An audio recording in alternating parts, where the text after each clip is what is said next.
Dans les années 1930, Gloria Vanderbilt fut au centre d'une affaire judiciaire très médiatisée, connue sous le nom de procès du siècle, alors que sa mère et sa tante se disputaient en sa garde et son héritage. Probablement la dernière héritière fortunée des Vanderbilt, elle s'est distinguée des autres membres de sa famille en devenant une personnalité qui a réussi par elle-même.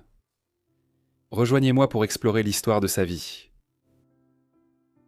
Gloria Loren Vanderbilt est née le 20 février 1924 à Manhattan, New York, au sein d'une dynastie dotée d'une immense richesse et influence américaine. Il est rapporté qu'après sa naissance, le père de Gloria aurait dit « C'est fantastique à quel point elle ressemble à une Vanderbilt ». Regardez le coin de ses yeux, voyez comme il remonte. Les Vanderbilt formaient alors un vaste réseau de familles, toutes issues en fin de compte de Cornelius Vanderbilt, le principal magnate des bateaux à vapeur et des chemins de fer aux États-Unis au milieu du XIXe siècle. Vanderbilt avait probablement été autrefois l'homme le plus riche du monde, car ses trains et ses navires constituaient le noyau du transport lors de l'industrialisation de l'Amérique. La richesse de la famille s'était dispersée au fil des générations suivantes, bien que de nombreux membres de la famille Vanderbilt soient encore extrêmement riches. Le père de Gloria était l'un des héritiers de cette fortune. Reginald Claypool Vanderbilt était un arrière-petit-fils de Cornelius Vanderbilt. Son frère aîné, Alfred, avait hérité de la majeure partie de la fortune de leur branche familiale. Mais à une époque où la richesse existante pouvait engendrer encore plus de richesse si elle était investie judicieusement, les quelques millions de dollars d'héritage de Reginald constituaient en soi tout de même une fortune considérable. Bien qu'il ait fini par en gaspiller une grande partie, dépensant sans compter dans les sports équestres et les jeux d'argent. Il était également alcoolique et il est mort en septembre 1925 d'une cirrhose du foie alors que Gloria n'avait qu'1 an et demi. Gloria était l'unique enfant du mariage de Reginald avec Gloria Morgan Vanderbilt. Elle venait d'une famille politique influente et avait épousé Reginald, qui avait 24 ans de plus qu'elle en 1923, peu de temps avant la naissance de la petite Gloria. Dans son testament, Reginald a légué la majeure partie de sa fortune à Gloria Junior et à une autre fille qu'il avait, Kathleen, issue d'un autre mariage. Reginald n'a laissé à la mère de Gloria qu'une rente relativement modeste, et cela allait bientôt devenir le point de discorde dans un procès retentissant dont Gloria serait au centre alors qu'elle n'était encore qu'une enfant. Malgré l'irresponsabilité de Reginald Vanderbilt et son manque de sens des affaires, la succession que Gloria et sa demi-sœur ont héritée valait encore environ 5 millions de dollars. Une somme très considérable dans les années 1920 qui vaudrait environ 100 millions de dollars aujourd'hui. Cet argent était placé en fiducie pour Gloria et devait être administré pendant sa jeunesse par sa mère. Cependant, à la fin des années 1920 et au début des années 1930 et surtout après le krach de Wall Street et le début de la Grande Dépression, la tante de Gloria, la sœur de son père, Gertrude Vanderbilt Whitney, a commencé à examiner de près la façon dont la mère de Gloria dépensait cet argent. Cela s'est intensifié au début des années 1930 lorsque Gertrude a commencé à remettre en question la capacité de la mère de Gloria à l'élever, à quelque niveau que ce soit. Il y avait là de sérieux motifs. Gloria Senior avait passé une grande partie de la seconde moitié des années 1920 à mener la grande vie à Paris, Londres et Biarritz, et avait souvent laissé sa fille chez des membres de la famille pendant de longues périodes à New York, pendant qu'elle menait la belle vie en Europe. C'est dans ce contexte que Gertrude Vanderbilt a intenté une action en justice contre la mère de Gloria en 1934 pour obtenir la garde de Gloria. Ce que l'on a appelé à l'époque le procès du siècle n'était en réalité qu'une bataille pour la garde, même si cela portait aussi sur la question de savoir si la mère de Gloria avait mal géré l'héritage de sa fille. Le procès a été scandaleux. Les journaux ont relayé pendant des semaines les révélations scabreuses, alors que des preuves d'une liaison lesbienne impliquant la mère de Gloria émergeaient. Beaucoup des vies d'Antoli dont nous parlons sur cette chaîne ont été façonnés par l'instabilité politique, l'instabilité financière et ce genre d'incertitude qui laissait aux gens très peu de contrôle sur leur avenir. En ce qui concerne l'argent, je préfère les approches structurées, surtout lorsqu'il s'agit d'investir. Parce que la vérité, c'est que l'incertitude influence encore les choix que les gens font aujourd'hui. Des études montrent que 66% des investisseurs regrettent au moins une décision d'investissement, et ce n'est pas difficile à comprendre. Sur le marché boursier, on vous demande constamment d'acheter, de vendre, d'attendre et de réagir.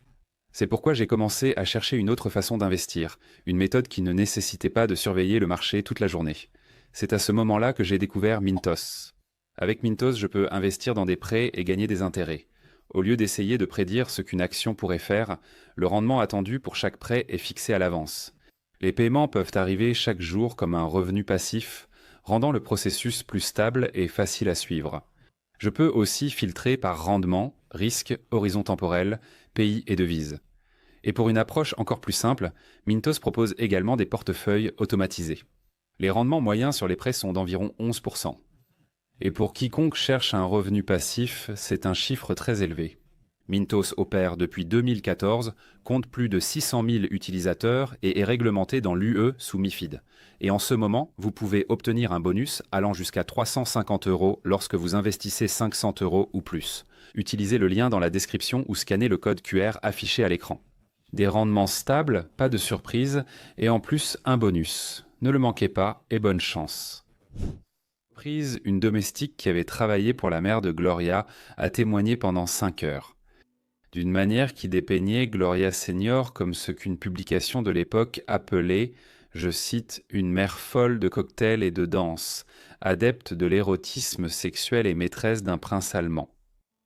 Sans surprise, Gloria elle-même a fini par être décrite par les médias comme une pauvre petite fille riche, l'héritière de 10 ans qui avait perdu son père et avait été effectivement abandonnée par sa mère négligente. Pendant ce temps, dans le but de gérer le cirque médiatique dans et autour du tribunal, le juge a ordonné que la salle d'audience soit vidée de presque tous les participants afin que Gloria, âgée de 10 ans, puisse témoigner. Lorsque le verdict est tombé, il a été défavorable pour la mère de Gloria. Elle a été jugée comme une mère négligente et la garde de Gloria a été confiée à Gertrude, tout comme la gestion de son héritage, bien qu'une pension ait été maintenue pour Gloria Senior.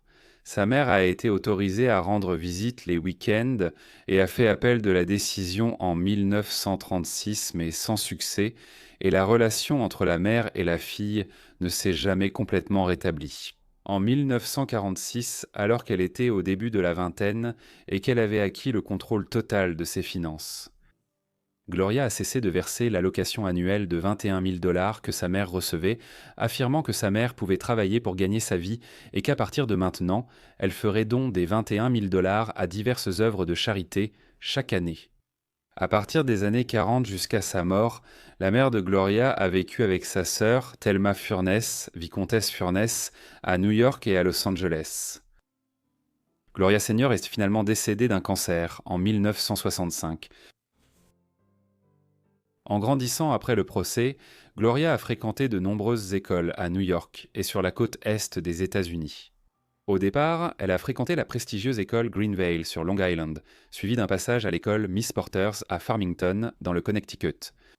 Une école préparatoire pour filles, fréquentée au fil des ans par les descendantes de grandes dynasties américaines d'affaires et politiques.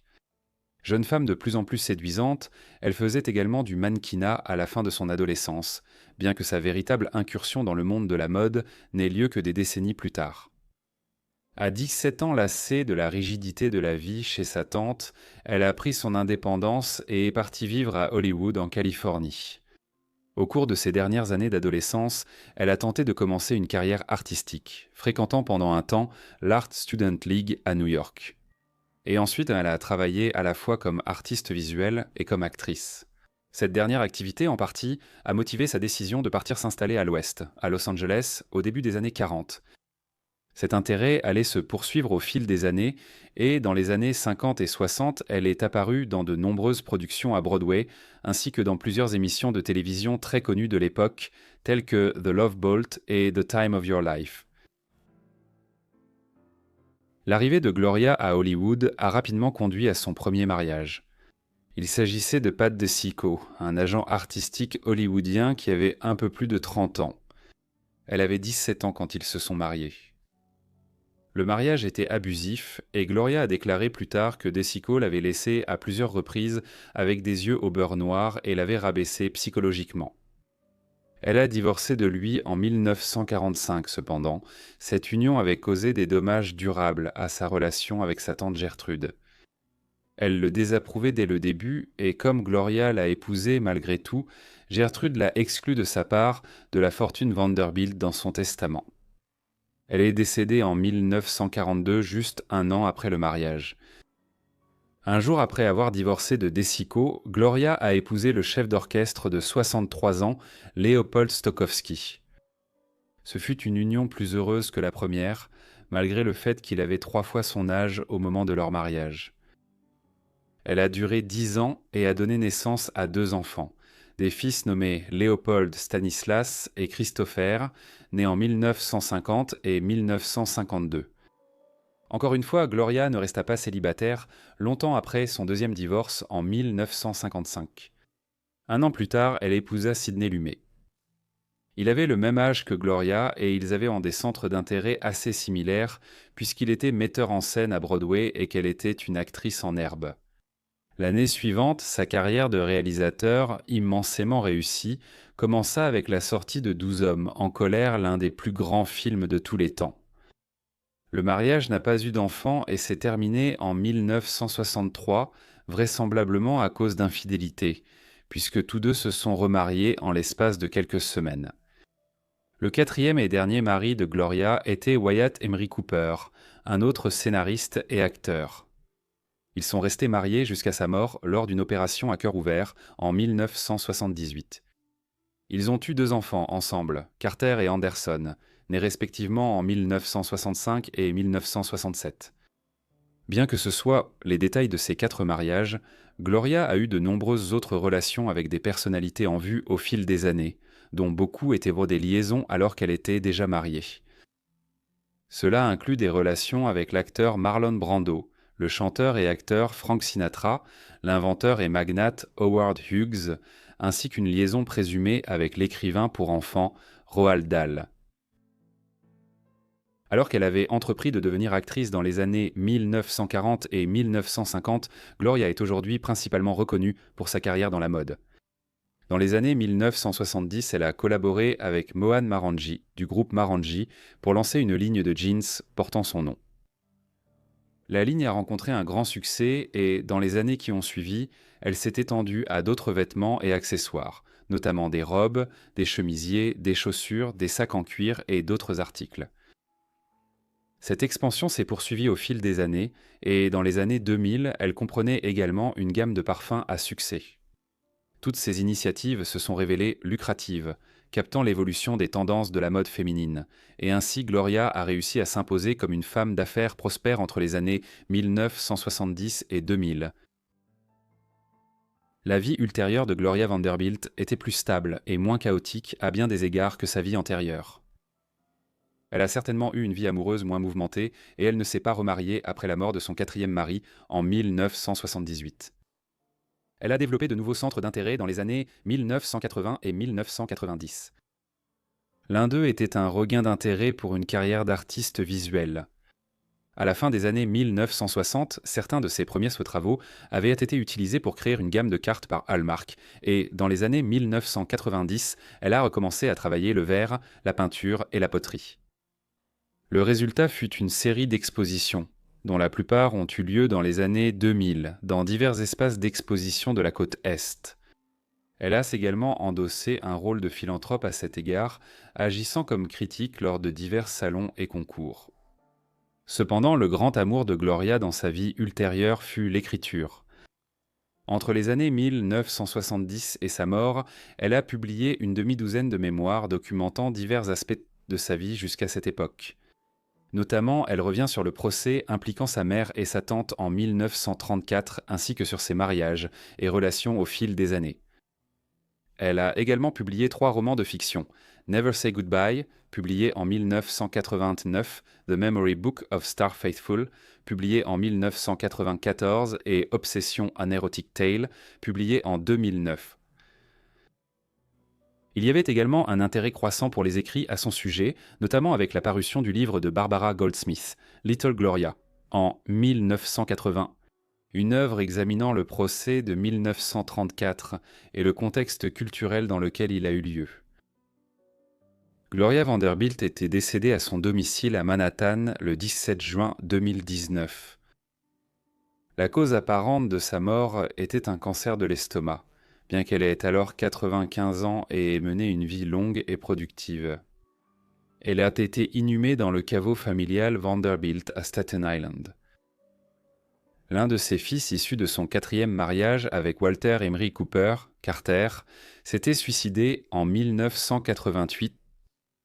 Elle a légué sa succession à l'autre fils issu de cette union, Anderson Cooper, le célèbre présentateur et journaliste. Merci d'avoir regardé cette vidéo sur Gloria Vanderbilt. J'espère qu'elle vous a intéressé. Dites-moi ce que vous avez pensé de sa vie dans les commentaires ci-dessous, et si vous avez des suggestions, n'hésitez pas à les laisser également dans les commentaires. J'espère que vous êtes abonnés et que les notifications sont activées pour recevoir toutes mes vidéos dès leur publication. C'est tout, on se retrouve dans la prochaine vidéo. Merci.